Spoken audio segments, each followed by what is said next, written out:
కాంగ్రెస్ పాలనలో రైతన్నలు అరిగోసలు పడుతున్నారు. రైతు భరోసా నిధులు జమ కాకపోవడంతో బ్యాంకుల చుట్టూ రైతులు తిరుగుతున్నారు. ఇచ్చిన అన్ని హామీలకు రేవంత్ సర్కారు ఎగనామం పెట్టిందని మండిపడుతున్నారు.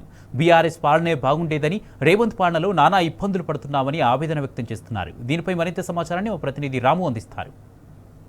కాంగ్రెస్ పార్టీ ప్రభుత్వం ఇప్పటికే చెప్పినటువంటి రైతు భరోసా సంబంధించిన నిధులు మంజూరు కాక ఎక్కడికక్కడ రైతులు ఇబ్బంది పడుతూ ఉన్నారు.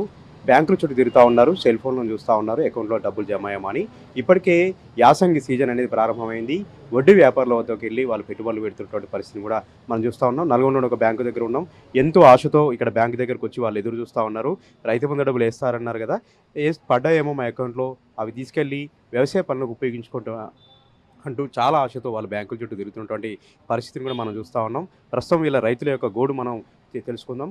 టెక్నికల్ పాయింట్లు చూపించి ప్రభుత్వం వీళ్ళందరూ కూడా ఎగ్గొట్టేటువంటి ప్రయత్నం చేస్తున్నది సుస్పష్టంగా మనకు తెలుస్తూ ఉంది. అధికారులు చెప్తా ఉన్నారు, 2 సర్వే నెంబర్లో రైతుకు భూమి ఉంటే ఒకే సర్వే నెంబర్ని విడిగా తీసుకొని కొద్ది మొత్తం మాత్రమే రైతు భరోసా అనేది జమ చేస్తూ ఉన్నారు. దీంతోపాటు వేరువేరు ప్రాంతాల్లో రైతుకు భూమి ఉంటే ఒకే ప్రాంతంలో ఉన్నటువంటి భూమికి మాత్రమే రైతు భరోసా నిధులు వేస్తుండగా కూడా అధికారులు అనధికారికంగా చెప్తా ఉన్నారు. ఇవన్నీ కూడా సీలింగ్ పెట్టి రైతు బంధును, రైతు భరోసాను ఎగ్గొట్టేటువంటి ఒక కుట్ర చేస్తున్నారంటూ కూడా సర్వత్ర కూడా విమర్శలు వ్యక్తమవుతున్నాయి. ఈ నేపథ్యంలోనే రైతులతో మనం మాట్లాడదాం. పర్లేదు, పడతాయని చెప్తారు, పడతలు పడతాయి. ఇంకా టైం మార్చి 30 దాకా పడతాయని చెప్తారు. ఎప్పుడు పడతాయని చెప్పట్లేదు ఎవరైనా. ఎకరం వరకు పడ్డాయి, పర్లేదు. ఇక రుణమాఫీ కాలేదు, కొంతమంది కాలేదు, కొంతమందికి అయింది. వస్తాయని చెప్పి వస్తామన్నా చూస్తున్నాం, పోవట్లేవు, కావట్లేవు. టెక్నికల్ విషయం చెప్తారు. నాకు రైతు రుణమాఫీ పడలే, తిరిగి 2 నెలలు కాలే రుణమాఫీ, రూపాయి కూడా కాలే.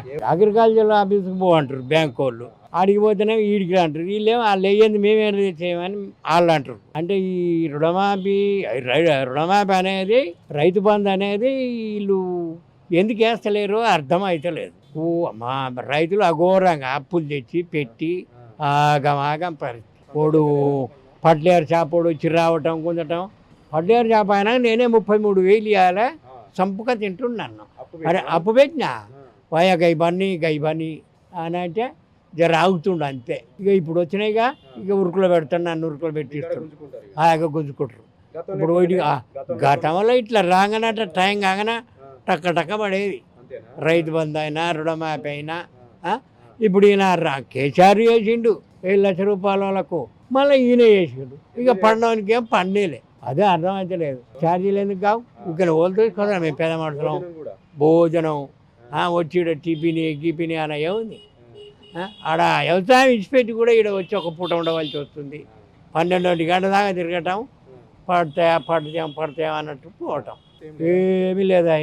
ఈ ప్రభుత్వం ఏదో చేస్తుంది, ఆయన ఏదో చేస్తుండే, ఒకసారి మార్పిద్దామని అయితే నిండనా అటు ఇవ్వకున్నా ఎన్నో కడలేదు. ఇస్తానే ఆశ పెట్టే ఇది లేదు, నా అది లేదు. ఇక ఇచ్చినోనికే ఇస్తుండు, ఇవ్వనోనికి అసలు లేదు. పడతాయి అంటారు, పడతారు. ఎన్నో తిరగాలి, పని చేయాలి, మన 40 శాతం కదా. పైకి కాళ్ళు వస్తున్నాయి, తిమ్మిర్లే ఛార్జీలు కావాలా, తిండికి అన్ని తిప్పలు అవుతుంది.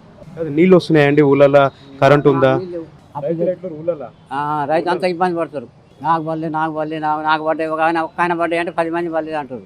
నాకు చెప్తూ మా మండలం పోతే పడతాయి అని వాళ్ళు చెప్తారు. వీడికి వచ్చినా లేవు. చాలా ఇబ్బందికరంగా ఉంది సార్. నీళ్ళు వస్తలేదు సార్, పెట్టుబడి లేదు. అన్ని ఊరియా బస్తాలకైతే అడ్డగోలు రేట్లు ఉన్నాయి సార్.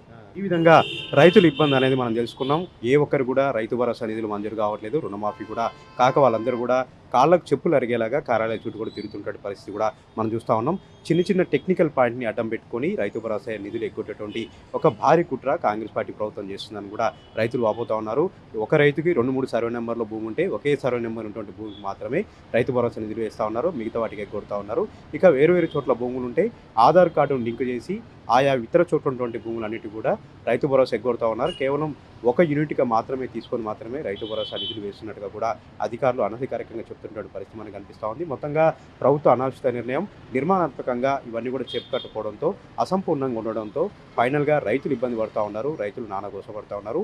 మళ్ళీ ఒడ్డు వ్యాపారుల వద్దకు వెళ్ళి అప్పులు చేస్తూ 2014 కంటే ముందు ఏదైతే సమైక్య ప్రభుత్వంలో రైతులు అరిగోసపడ్డారో అలాంటి పరిస్థితులే మళ్ళీ దాపురించాయని కూడా అన్నదాతలు ఆవేదన వ్యక్తం చేస్తూ ఉన్నారు. కెమెరా పర్సన్ వెంకట్తో రామ్ టీ న్యూస్, నల్గొండ.